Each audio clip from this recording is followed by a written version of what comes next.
सर्व शिवभक्तांचं स्वागत आहे नागेश्वर धुंगा या चॅनलवर। आपण या व्हिडिओमध्ये बघणार आहोत अतिशय सुंदर असं कीर्तन शिवलिंग पाटील कद्दुकीनी यांचे दणदणीत कीर्तन। असेच नवनवीन कीर्तनसाठी नागेश्वर धुंगा चॅनलला सबस्क्राइब करायला विसरू नका।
वेदशास्त्र इतिहास हाच ग्रंथे उपदेश अनेक व्यासादिक मुनी हेच सांगते पुराणे ऊर्ध्वगती स्वधर्मात परधरणी अधर्मात वेदशास्त्र इतिहास हाच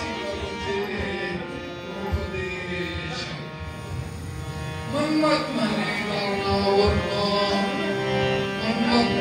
जाना वर्मा वाईट तो सुधर्मा वेदशास्त्र इतिहास हाची करते उपदेश। शिवा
वेदशास्त्र इतिहास हाच करते उपदेश। सज्जनो, गेल्या अनेक वर्षापासून चालू असलेला अखंड शिवनाम सप्ताह आजची कीर्तनाची सेवा संयोजकांनी माझ्याकडे सोपवलेली आहे। प्रस्तुत कीर्तन रूपी सेवेकरता निवडलेला अभंग संत श्रेष्ठ संत शिरोमणी त्यांचा आपण आजच जन्मोत्सव साजरा केला।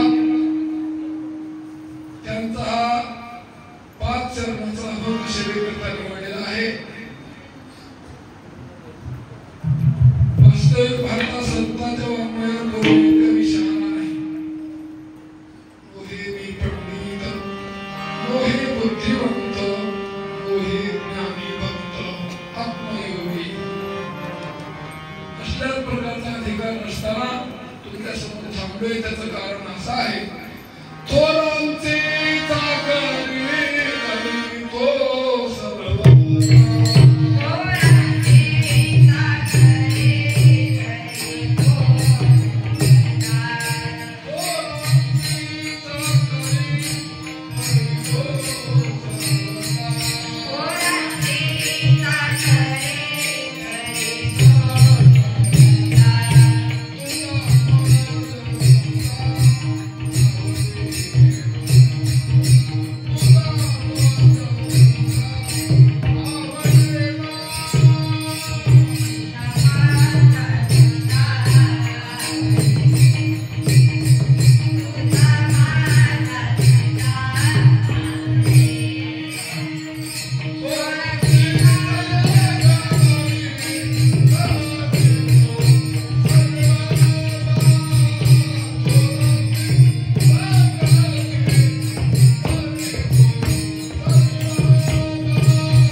श्रोते लहान थोरा नारी नरा सर्व याते उपस्थित सर्वांना नमस्कार करून सेवेला सुरुवात करतोय.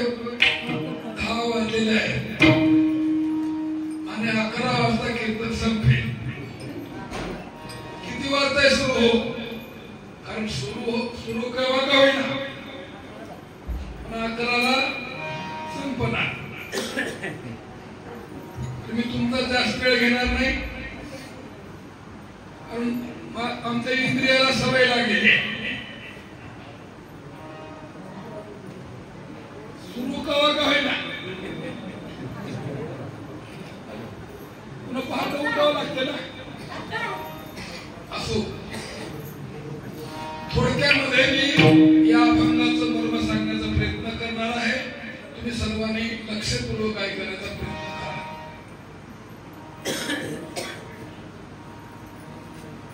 अनादी काळापासून ज्या वेळेस धर्माला गलानी येते, लोक अधर्मानं वागतात, नीती सोडून वागतात, धर्म सोडून वागतात, त्या वेळेस संत अवतार येतात. आणि गेल्या 450 वर्षापूर्वी अशीच अवस्था निर्माण झाली होती. महाराष्ट्र देश झाला हाकार. महाराष्ट्र देशामध्ये लोक भक्ती सोडून वागायला लागले, अधर्मानं वागायला लागले, अनितीनं वागायला लागले, आई वडिलांची सेवा करणं गेले, स्वतःच्या धर्माचं आचरण करणं गेले. अशा परिस्थितीमध्ये संत शिरोमणी महंमद माऊलीचा अवतार झाला आणि सरले नवमास मला माघमास पंचमीचा दिवस सोमवार 82 अधिक 14 शतक शुक्ल पक्षी देख पूर्ण तिथी. पंचमीचा दिवस पूर्ण तिथी. पंचमीच्या दिवशी म्हणजे आजच्या दिवशी संत शिरोमणी महंमद माऊलीचा अवतार झाला. आणि महंमद माऊलीने जन्माला येऊन अनेक पद्धतीने या माणसाला शिकवण्याचा प्रयत्न केला.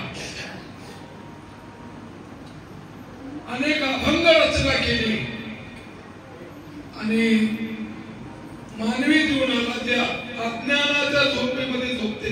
आता इथं असणाऱ्या माणसाला जागा हो म्हणायची गरज नाही, तुम्ही जागेच आहात.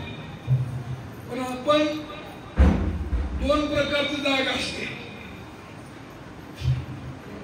झोपेतली काही माणसं जागी राहतात,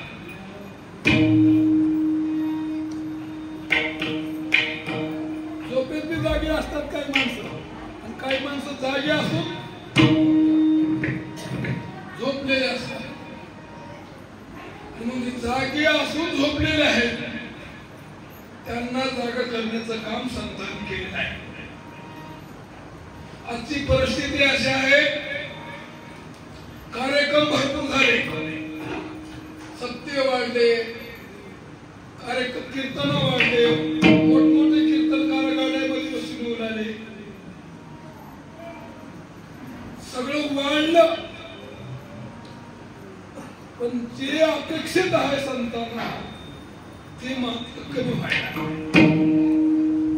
आज भजन वाढले, कार्यक्रम वाढले, कीर्तन वाढले, पण फक्त हे दिखाऊपणा वाढला. दिखाऊ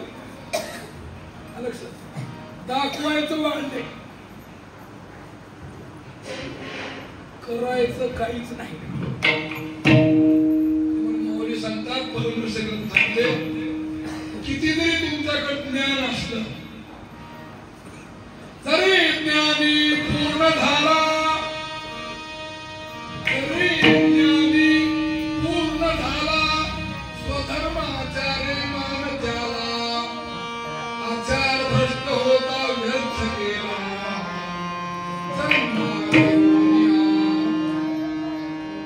सांगतात किती जरी ज्ञानी झाला आणि स्वधर्माचा आचरण सोडला तो व्यर्थ गेला. जन्म ऐकून त्याचा व्यर्थ जन्म झालेला आहे. म्हणून माऊली सांगतात स्वतःच्या धर्माचा आचरण करा, धर्माप्रमाणे वागा. धर्माप्रमाणे वागण्याचा फायदा काय? परमहंस ग्रंथात सांगितलं. स्वधर्माचारे वर्तता इंद्र संपत्ती हाता, खोटे नाही हो सर्वथा. स्वधर्मनिष्ठा श्रेष्ठ. स्वतःच्या धर्माचं जर आपण आचरण करायला लागलो तर आपल्या देवाकडे जायची गरज नाही, तर देव आपल्याकडे येतो. भाग्य देव घरा येती, रिद्धी सिद्धी हो.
सध्याची परिस्थिती अशी झाली आहे, प्रत्येक माणूस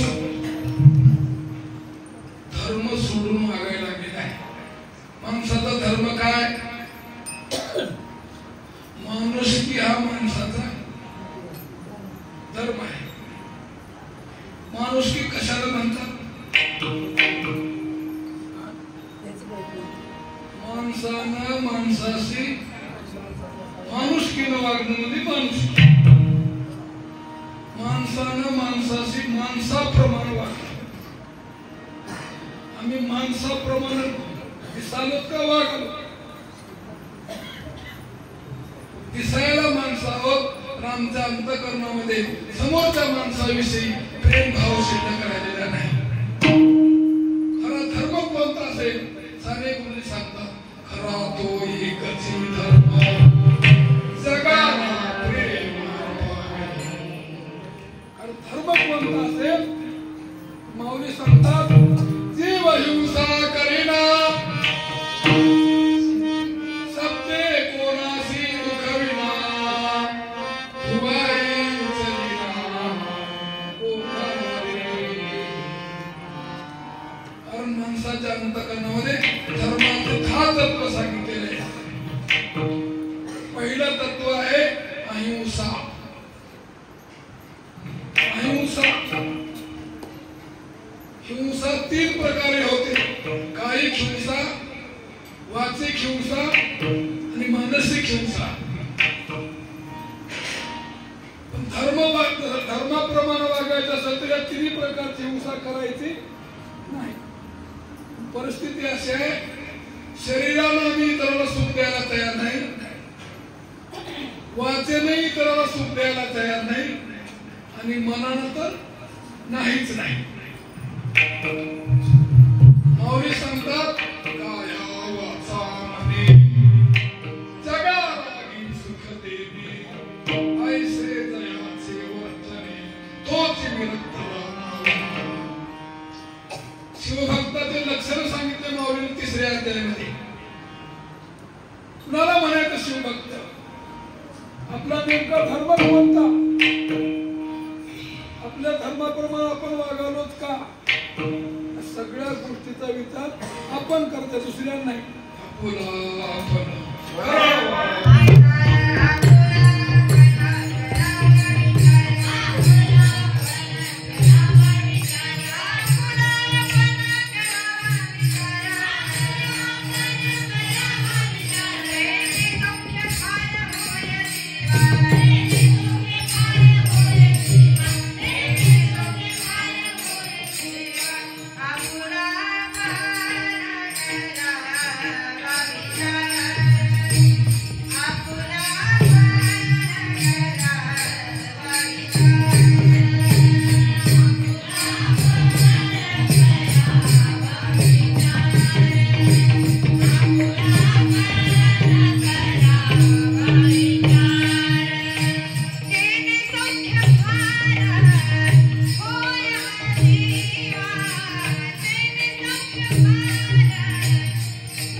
आपल्याला सुख आणि दुःख दुसरं कोणी देऊ शकत नाही.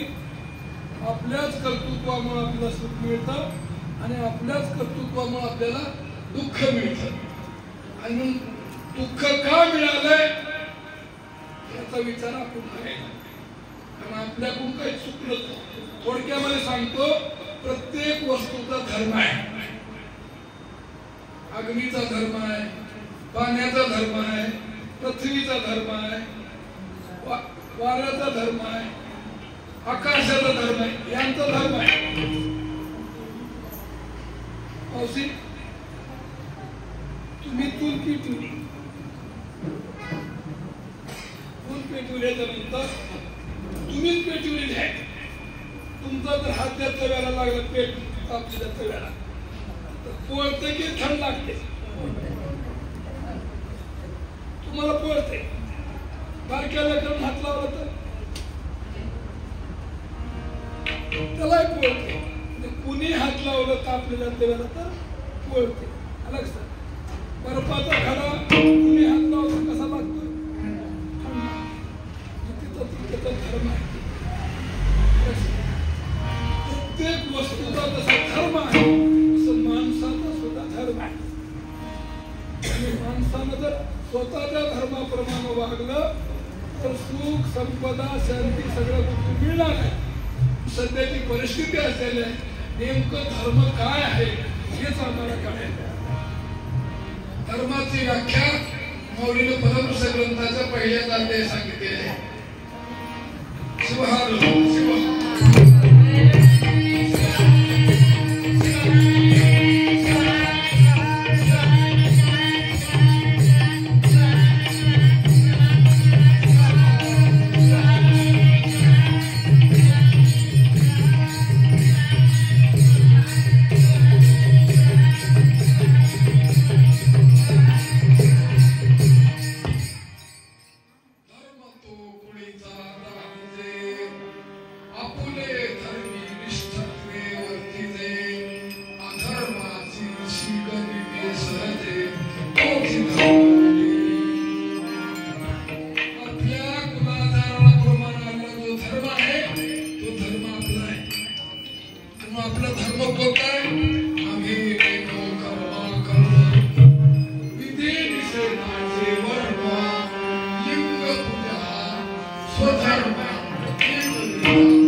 परिस्थिती अशी आहे, दीक्षा अनेक लोक घेऊन आले,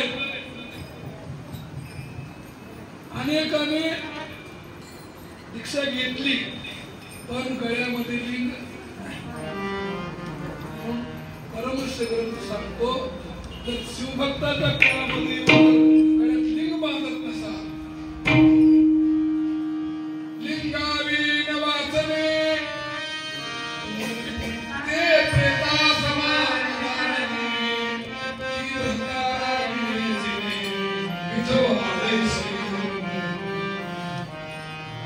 आणि म्हणून प्रत्येकाने वीर साहेबांना लिंग बांधलं पाहिजे, लिंग पूजा केली पाहिजे. आणि हे सगळं करत असताना वीर साहेबांचं जे लक्षण आहे, शिवभक्ताचं जे लक्षण आहे, त्या लक्षणानं वागलं पाहिजे. आणि मग शिवभक्ताचे लक्षण सांगताना मला सांगतात, आशा धरुणी बोधिना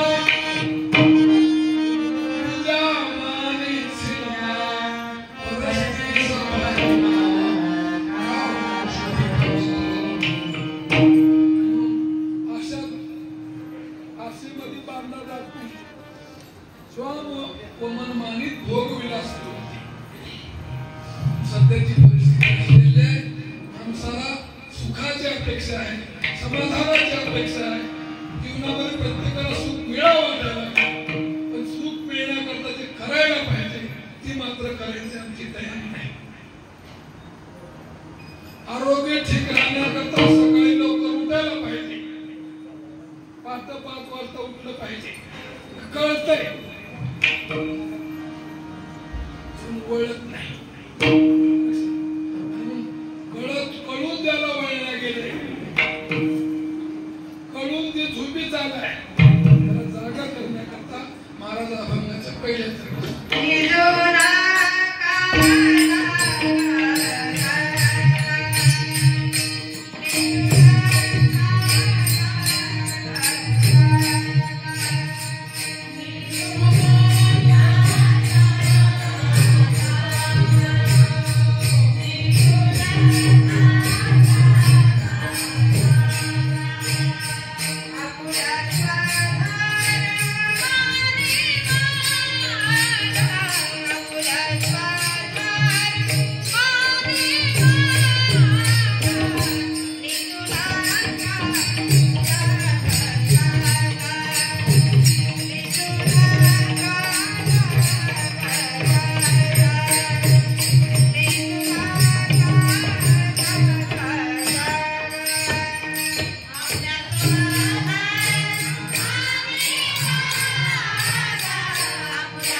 मीच सांगतो असं नाही. कोण कोण सांगतंय? वेद, शास्त्र, इतिहास हाच उपदेश. वेद सांगतो धर्मानं वागा, शास्त्र सांगतो धर्मानं वागा, इतिहास सांगतो धर्मानं वागा. धर्मानं वागामध्ये धर्माचे जे 10 तत्व आहेत त्याचं पालन करा. पहिलं तत्व सांगितलं अहिंसा.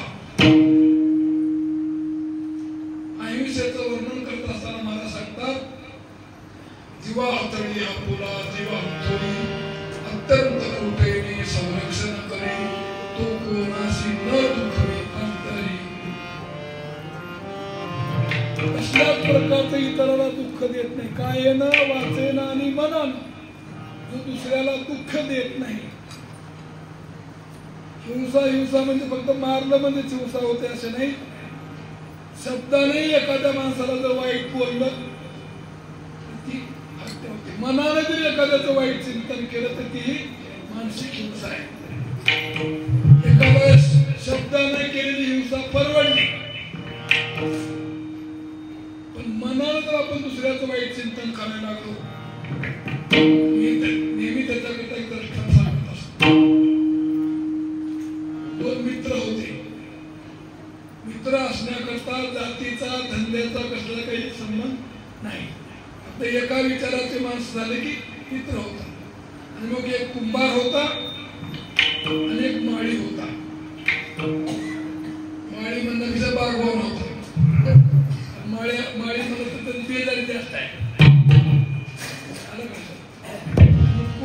एक कुंभार होता आणि एक बागवान होता.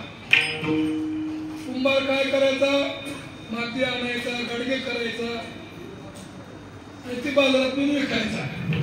बागवान काय करायचा, ताजा भाजीपाला सकाळी सकाळी घ्यायचा आणि दुपटीने विकायचा. बरेच दिवस निघून गेले.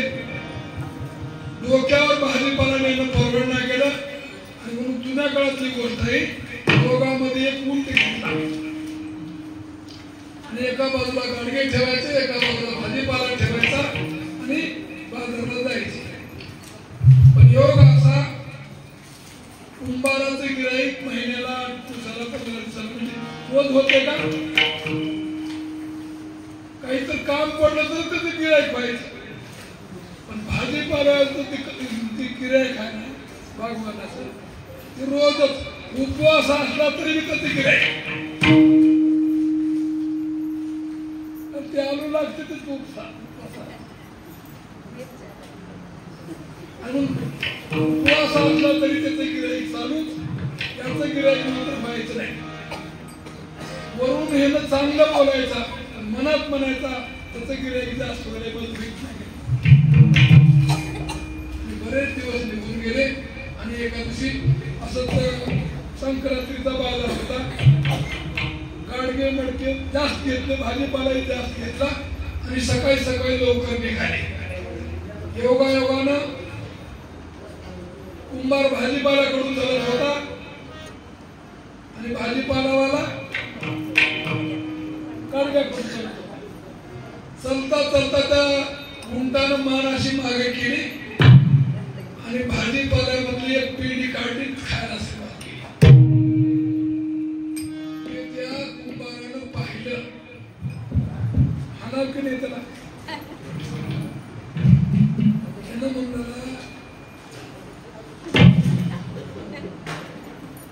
त्याला सांगायला म्हणायला बोलतो, त्याचं लक्ष तिकडे जाऊ वा वा तुझा धंदा, तुझं काय असं, तुझं काय तसं. त्याला गोड गोड मनात वरून गोड गोड बोलला आणि मनातून मात्र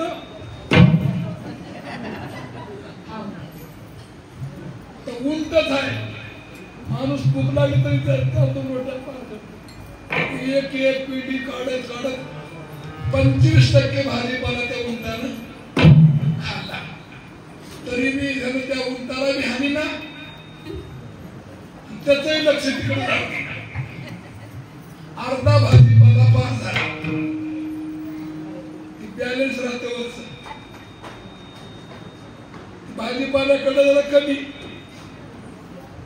गाडग्याकडं जास्त झालं. ते हुंकच होतच लगेच चलता चलता कुठे खाली पडल्याबरोबर भाजीपाल्याचा चुरा झाला.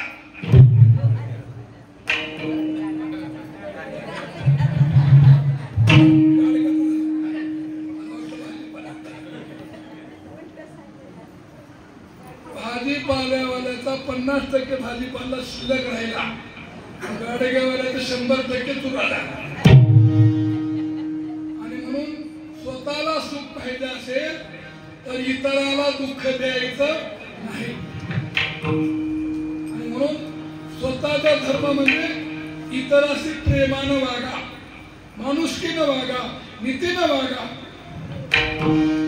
दुसरी गोष्ट, दुसरा अहिंसा, सत्य.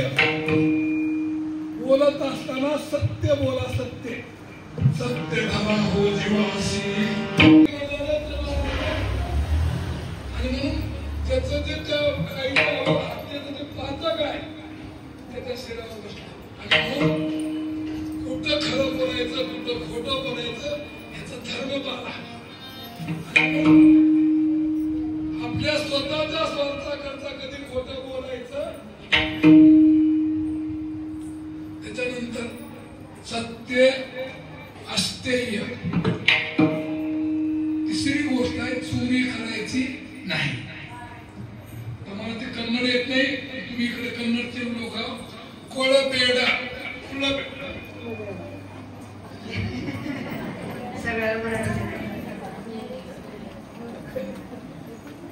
खोटं बोलायचं नाही, चोरी करायची नाही, कुणाची हिंसा करायची नाही, कुणाला टोचून बोलायचं नाही.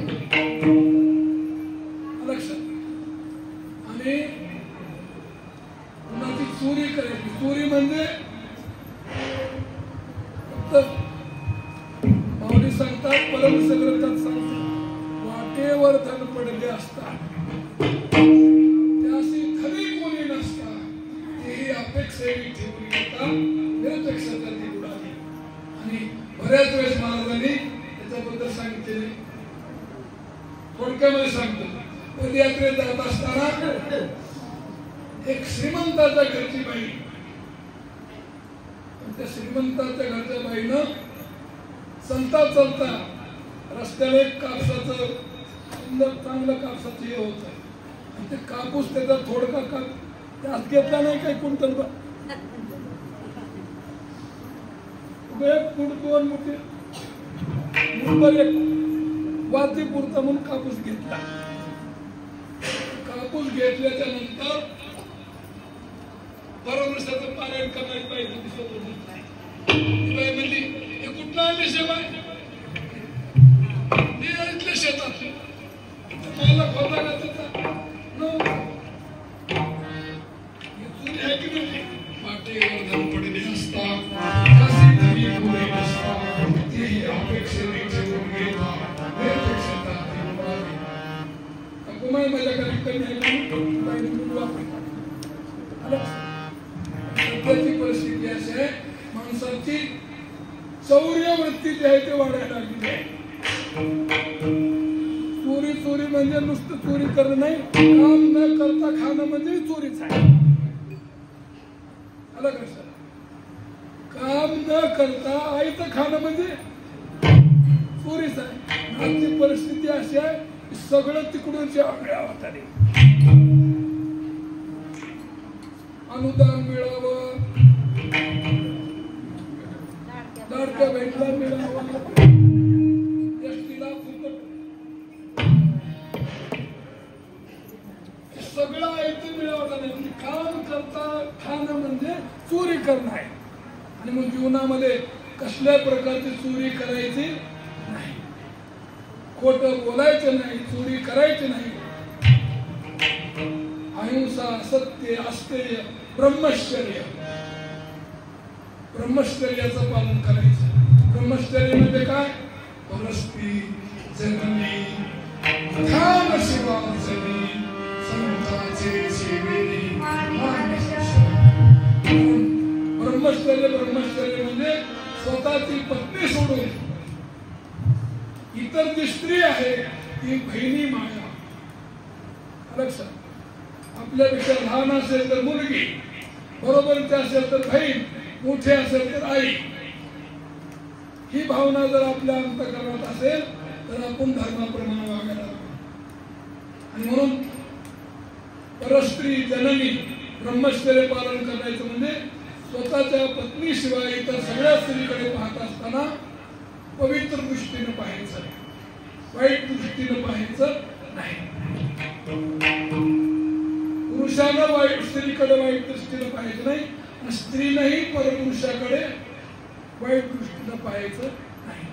कारण स्त्रियेच्या पतिव्रतेचा धर्म आहे आणि पतिव्रतेची ताकद किती आहे सांगू तुम्हाला. एका बाईनं पतिव्रतेच्या जोरावर उगवता सूर्य बंद केला. धर्माची ताकद आहे. पण त्याच्यातली 3 प्रकार सांगितले पतिव्रतेच्या धर्माची. थोडक्यात समजू. पहिला नमुना आहे नंबर 1 ची पतिव्रता कुणाला म्हणायचं. पतीनं न सांगता त्याच्या मनातलं ओळखून काम करते ते नंबर 1 ची. सांगितलं तेवढंच करते ते नंबर 2 ची. सांगून बी करीत नाही.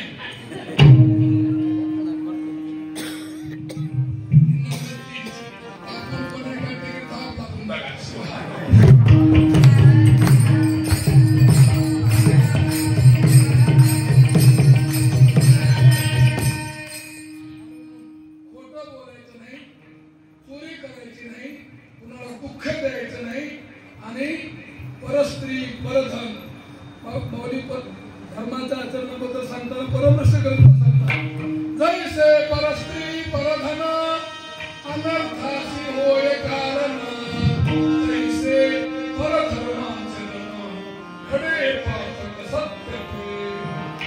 म्हणून ब्रह्मचर्याचं पालन करायचं. त्याच्यानंतरचा धर्म आहे दया. दानम पूजा ब्रह्मचर्य दया. दया किती असावी आपल्या अंतःकरणात परमर्श ग्रंथामध्ये त्याचं वर्णन नाही. थोडक्यामध्ये सांगतो. अनुभव सांगतो मी माझा दयेबद्दलचा. ते परमर्शातलं उदाहरण आहे आणि अनुभव माझा आहे.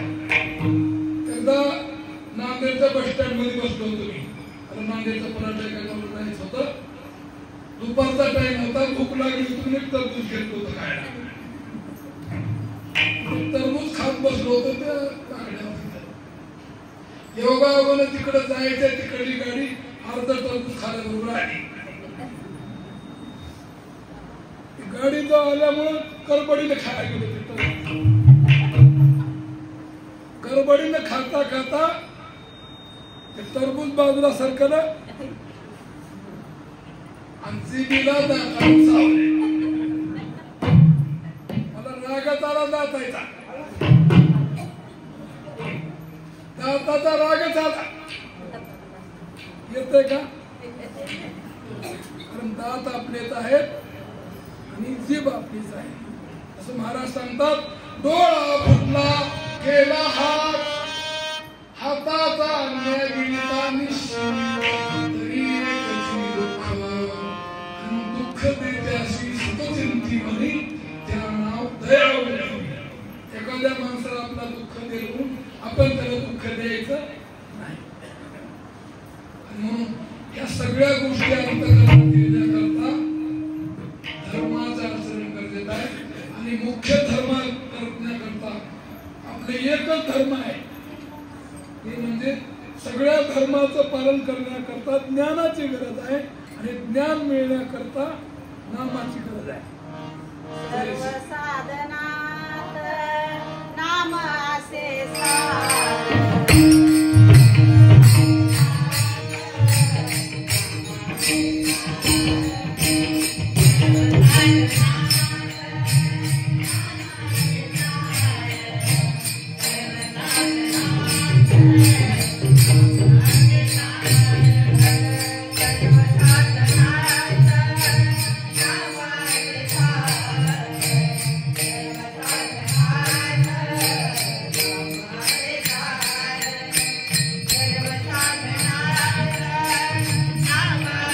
Bye.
साधनाचं आणि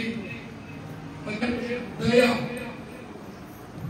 दानं पूजा तपोधानं इति धर्मस्य संग्रह. त्यानंतर आपण दयेपर्यंत आलो. दानाचं काय महत्व आहे त्याकरता मी एक सुंदर गोष्ट काल परवा ऐकली. थोडक्यामध्ये सांगतो. एक दरिद्री माणूस होता, दरिद्री भुकेलेला. योगावर समोर एक महाराज येत होते. त्या महाराजाला नमस्कार केला. सांगतो, महाराज माझं काय दुर्भाग्य आहे, मला खायला अन्न मिळत नाही, माझ्या नशिबात काय आहे तर सांगा तरी, मला काही कळत असलं तर. त्या महाराजांनी डोळे झाकले, चिंतन केलं, ध्यान केलं, सांगितलं तुझ्या नशिबामध्ये फक्त आता 20 रोट्या शिल्लक आहेत. तुझ्या नशिबात किती रोट्या शिल्लक आहेत? 20 रोट्या शिल्लक आहेत. त्याच्यानंतर काय आहे ते मला काही कळत नाही. हरकत नाही म्हणला महाराज, एक काम करा म्हणला, काही करा, मला आताच्या आता 20 रोट्या द्या.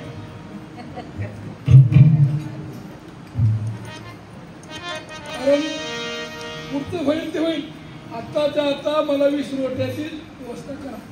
महाराजांनी सांगितलं, अहो बागनरला का 10 घर आहे. म्हणून महाराजांनी गावामध्ये चक्कर मारली, चांगल्या चांगल्या लोकांच्या घरून, त्या चांगल्या मनुष्य दानशूर लोकांच्या घरून 1-2 रोट्या असा करून 20 रोट्याचे 20 रोट्या आणून त्या माणसाला दिल्या. त्यांना आतापर्यंत कधीच 2 रोट्यापेक्षा जास्त रोट्या बघितला नव्हता. आणि म्हणून अगोदर हाता पाय करून घेतला आणि पोटभर जेवण केला. 2 रोट्या खाला टाकून पुन्हा विचार करला, आता राहिलेल्या रोट्याचं काय करावं. योगायोगानं त्याच्यासारखा झुकेलेला माणूस समोर येत होता. त्याला हे ना याच्यातल्या 2 रोट्या त्याला दिल्या. त्याला 2 रोट्या दिले की त्यानं गावात जाऊन सांगितलं तिथं 2 रोट्या. असे जे भुकेलेले माणसं होते हे सगळे 4-2 लोक आले आणि त्या प्रत्येकाला ह्यानं आपल्या जवळच्या हे राहिल्या शिल्लक असलेल्या रोट्या देऊन टाकले. आणि ह्यानं लोकांना देऊन आलाय म्हणल्यानंतर लोक ह्याला आणून दिलाय. महाराजांना आणून दिलाय. आपण तर सामान्य माणूस आहोत, काहीतरी हे चांगला माणूस असतो. आणि म्हणून अनेक लोक त्याच्याकडे आणून दिले आणि त्यानं आपल्या पोटाला लागतं तेवढं खाऊ लागला. उपाशी राहून देऊन दान ठेवलं नाही. आपल्या स्वतःला लागतं तेवढं खाऊ लागला आणि राहिलेलं दान ठेवलं. असं करता करता बरेच दिवस निघून गेले. योगायोगानं 4-2 वर्षाच्या नंतर 10-5 वर्षाच्या नंतर ती महाराज त्या रस्त्यावर जात होती. त्यानंतर आपण बरेच वर्षापूर्वी ते 20 रोट्या एकाला आणून दिल्या. त्याची परिस्थिती हाय का कुठे गेला कसं झालंय तिथं असं गणेश मंदिर असं मोठं टेंट मारलेला होता. तिथं पंगत चालू होती, गुलाबजामुन, लाडू, जिलेबी. पंक्तीच्या पंक्ती उठू लागल्या. मोठा बंगला बाजूला होता. तेच हा का दुसरं कोणी म्हणून जवळ जाऊन बघितलं तो आणि विचारलं की बऱ्याच दिवसापूर्वी एका माणसाला 20 रोट्या देतो, त्याचं काय झालं की बघा. म्हणला महाराज मी थांबला ती. हे एवढं परिवर्तन कसं झालं. मी ज्या मला रोट्या दिल्या होत्या त्याच्यातल्या 2 रोट्या मी खाल्ल्या आणि राहिलेल्या रोट्या माझ्यासारख्याच लोकायला दिल्या. आणि मी द्यायला सुरू केल्यामुळं लोक मला आणून द्यायला सुरुवात केली आणि हे घर सुद्धा लोकांनीच बांधून दिले. म्हणजे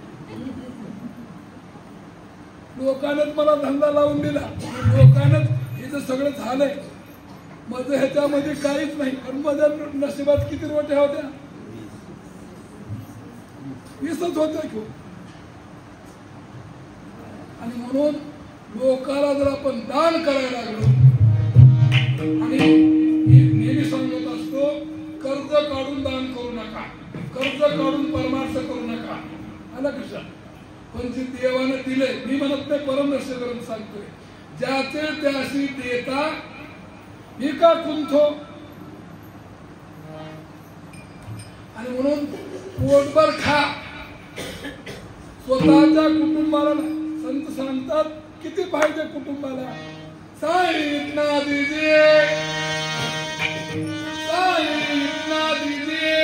मैं न भूखा रहूं और साधु न भूखा जाऊं इसलिए कुटुंब समाए मैं न भूखा रहूं और साधु न भूखा जाए मी स्वतः उपाशी राहले माझ्या कुटुंबामधलं कोणी उपाशी राहले आणि घरला आलेला अतिथी उपाशी जाऊ नये आणि म्हणून ग्रस्ताश्रमी लोकांचा धर्म काय अतिथी देवो भव आलेल्या अतिथीची सेवा करणं ग्रस्ताश्रमी लोकांचा धर्म आहे म्हणून दान धर्म करणं हे जीवनामध्ये फार महत्वाचं आहे दान पूजा जपो ध्यान धर्मस्य संग्रह आणि जीवनामध्ये जमल तेवढं दान करण्याकरता पैसे द्यावं लागतं असं काय नाही आपा बरे आपा पैसे द्यावं लागतं असं नाही जे तुमच्याकडे आहे सारखं आहे ते काहीच नसलं तर गोड बोलायला काय अडचण आहे का प्रेमान आज प्रेमानं बोलणाऱ्याची संख्या कमी झाली आहे आणि बोलत असताना कसं बोलायचं किंवा काय करायचं नकारात्मक न बोलता सकारात्मक बोलायचं एक छोटस उदाहरण त्याच्याबद्दल एक भिकारी रस्त्याच्या कडेला बसून रोज भीक मागत होता पण त्याच्याजवळ भिकारी म्हणजे तेवढी काही पैसे जमा होत नव्हते एवढ्या एका दिवशी एक मुलगी तिथं समोरून जात असताना समोर त्यानं पाठी लावून ठेवली होती काहीतरी आंधळा माणूस होता तो त्या बाईने ती पाठी हातात घेतली ते लिहिलेली त्याच्यावर काय लिहिली ती या बाईने ती लिहून गेली नव्हती लोकांना त्यातून पैशाचा पाऊस पैसे भरपूर पैसे सायंच्या पारी तीच बाई पुन्हा आली बघितले त्याने त्या ओळखलं कारण आंधळे माणसं त्याच्या हालचालीवर ओळखतात म्हणून सकाळचीच बाहेर म्हणजे बाई तू काय आहे तू चमत्कार केस म्हणला इतके दिवस मला कधी दिलं नव्हतं ना आज कसं दिलं त्याने सांगितलं काही नाही म्हणजे तुमच्या जे पाठीवर तुम्ही लिहिलं होतं काय लिहिलं होतं मी आंधळा माणूस आहे मला काही दिसेना आणि मला आंधळ्याला काहीतरी दान द्या तिनं लिहिलं होतं आंधळा मी आंधळा आहे नाही तुम्ही सगळे डोळस माणसं आहात मी आंधळा आहे नाही तुम्ही सगळे डोळेवाले माणसं आहात तुम्ही सगळी सृष्टी पाहू शकता तुमच्या चेहऱ्यामध्ये प्रकाश आहे आणि तो प्रकाश मलाही प्राप्त व्हावा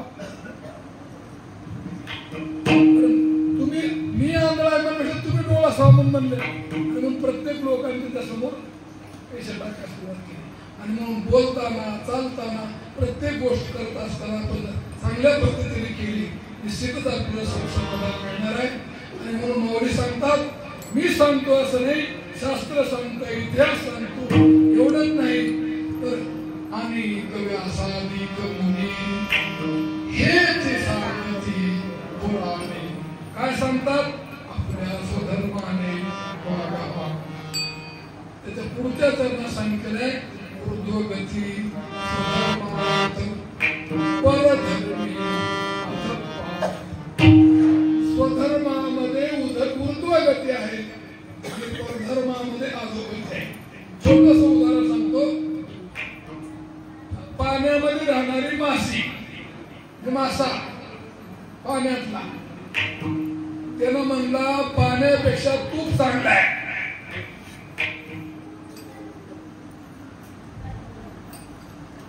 किती दिवस पाणीच पित राहू तूप प्यावं म्हणून तुपात उडी मारले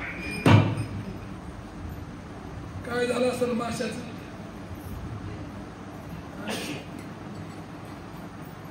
कारण ते तुपात राहायचं नाही, पाण्यातच राहणं त्याचं गरजेचं आहे. असं म्हणताना आपला स्वतःच्या धर्मापेक्षा दुसरा उत्तम धर्म जरी कोणता असला तर आपला स्वतःचा धर्म त्यागायचा नाही. स्वतःच्या धर्मामध्ये ऊर्ध्वगती आहे आणि परधर्मामध्ये अधोगती आहे. परधर्मी अधपात वाईट. तू चांगली गती मिळवायची असेल तर स्वधर्माचं आचरण करा आणि अधोगतीला जायचं असेल तर परधर्माचं आचरण करा.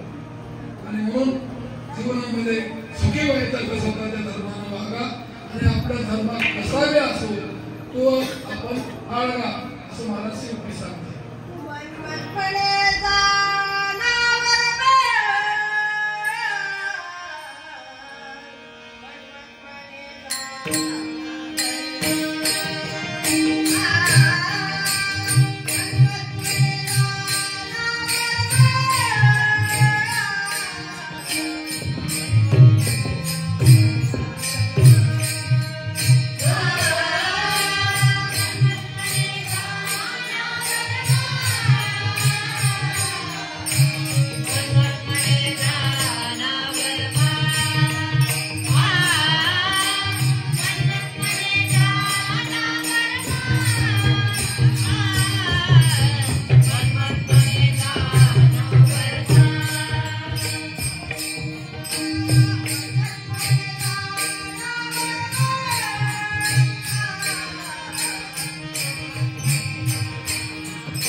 वर्म जाणं वर्म जर चुकलं तर फेरा पडतो.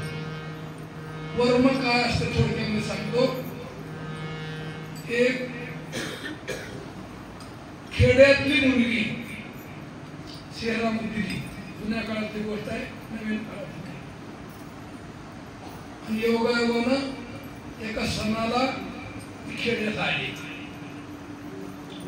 आणि नव्याचाच महिना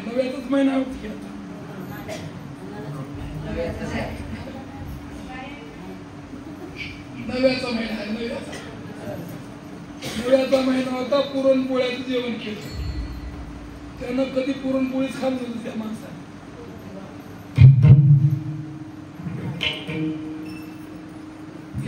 पुरणपोळी आणि त्याने सांगितलं हे कसं कसं करायचं आहे.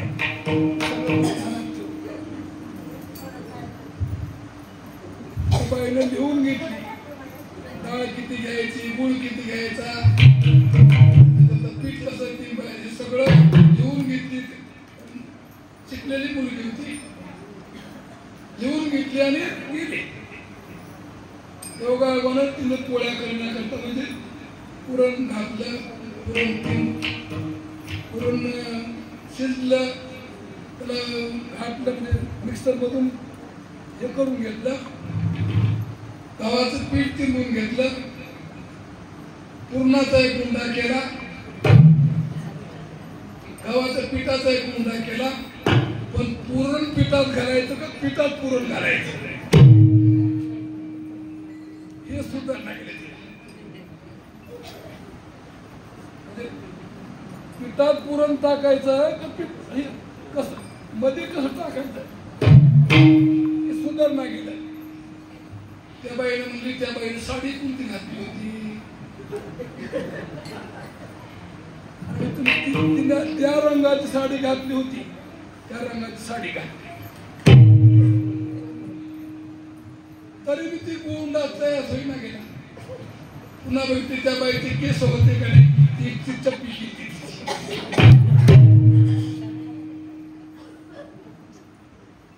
आता हे हसण्याकरता होणार नाही.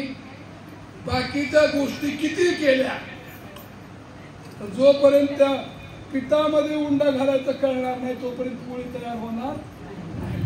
जीवनामध्ये इतर कोणत्या गोष्टीचं वर्म जाणण्यापेक्षा जे वर्म आहे, धर्माचं जे वर्म आहे ते जाणल्याशिवाय, धर्माचं मुख्य वर्म जर काय असेल, महाराज सांगतात दया धर्म का मूल है, दया धर्म का मूल है, पाप मूलाभिमान, तुलसी दया न छोड़िए, जब लग भक्ति प्राण. जोपर्यंत आपल्या शरीरामध्ये प्राण आहे तोपर्यंत आपल्या अंतःकरणामध्ये दुसऱ्याबद्दल दयेची भावना आपल्या अंतःकरणात हवी. दुसऱ्याला सुख देण्याचा प्रयत्न करावा. खरा धर्म जर कोणता असेल तर त्यांची दया हे धर्माचं मूळ आहे. आणि म्हणून जीवनामध्ये आपण दयेचं पालन केलं पाहिजे, दयेनं वागलं पाहिजे, प्राणी मात्रावर दया केली पाहिजे, दिन दुबळ्या लोकांवर दया केली पाहिजे, वडीलधाऱ्या माणसाला आई वडिलाची सेवा केली पाहिजे. आई वडिलावर दया करू नका, पण सेवा करा, कारण तुमचा धर्म आहे. आलं. आई वडिलाची सेवा करणं हे धर्म आहे, मुख्य धर्म आहे. पण सध्याची परिस्थिती अशी आहे की आई वडिलाचं धन पाहिजे, दौलत पाहिजे, सगळं पाहिजे, फक्त ते नको. उदाहरण सांगतात, जुन्या काळातली गोष्ट आहे. दोघं भाऊ होते, दोघं भावांना आई एकच होती, दोन राजा एकच होती. योगायोगानं तिचा पती लवकर वारलेला होता. त्या बिचारीनं म्हातारीनं रोजगार करून, काम धंदा करून या लेकराला मोठं केलं, नोकऱ्या लावल्या, धंदे लावले आणि बरेच दिवस निघून गेल्याच्या नंतर याचे लग्न झाले. लग्न झाल्याच्या नंतर बाया एकमेकांना ही जी भांडण्याची प्रक्रिया सुरू झाली ना, मी आणि माझं. माऊली सांगतात, आणि काही आईचे करावे सुखाचे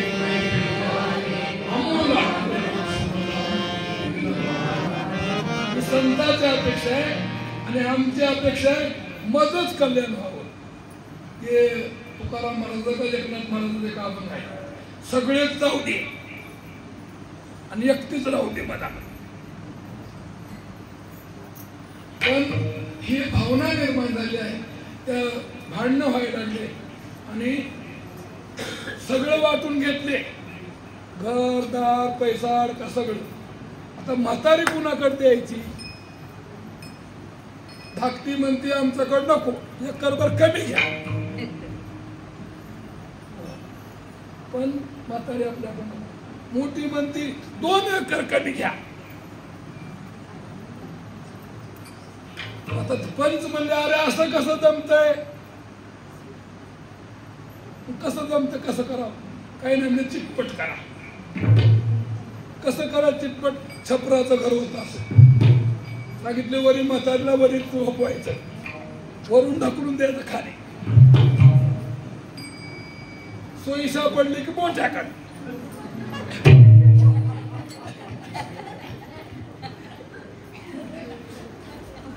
आणि उलट पडले की धाकट्या.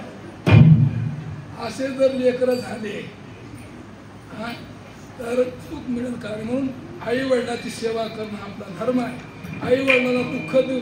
तुम्ही माऊली मी सांगत नाही, परमरहस्य ग्रंथ सांगतो. माय बापांना न घाली सांडाळ, अन्न क्षेत्री जळ वाढी बसे. पुण्य करिता पाप जोडे तया लागी, कल्पवणी जोडी नरकवास. मी म्हणत नाही, माऊली सांगतात माय बापाला उपाशी ठेवून तुम्ही पंक्तीच्या पंक्ती जरी वाढत असाल तर त्याच्यातलं एक सुद्धा तुमच्या कामाचं होणार नाही. आणि म्हणून जीवनामध्ये स्वतःला सुख पाहिजे असेल, कुटुंबाला सुख पाहिजे असेल तर सुना असलं तर सुनानं सासूची सेवा करा लक्षात. आणि मुलानं आई वडिलांची सेवा करा. कारण ही केलं तरच धर्म आहे. आणि म्हणून हे सगळं होईना गेल्यानं दुःख पदरात आहे. अगोदरच्या काळापेक्षा आता काय कमी आहे सांगा मला. काय कमी आहे? खायला कमी नाही, प्यायला कमी नाही, राहायला कमी नाही, ऐशा आरामाला कमी नाही. सगळं असून सुद्धा माणसाला, अगोदरच्या माणसाला सुख होतं, सुख आजच्या माणसाला नाही. याचं कारण माणूस धर्मापासून बाजूला चाललाय. म्हणून जीवनामध्ये सुख पाहिजे असेल, समाधान पाहिजे असेल तर सगळ्यांना विनंती करतो, आपल्या स्वधर्माने आपल्या स्वधर्मानं आपण सर्वांनी आचरण करावं. अशा प्रकारची बुद्धी तुम्हाला मला सर्वांना पार्वतीपती परमेश्वरानं द्यावा असं त्यांच्या मनोरंजनाची प्रार्थना करून ही माझी पुष्पपूजा समर्पण हो. श्री गुरु राजा हनुमत शिवलिंग श्री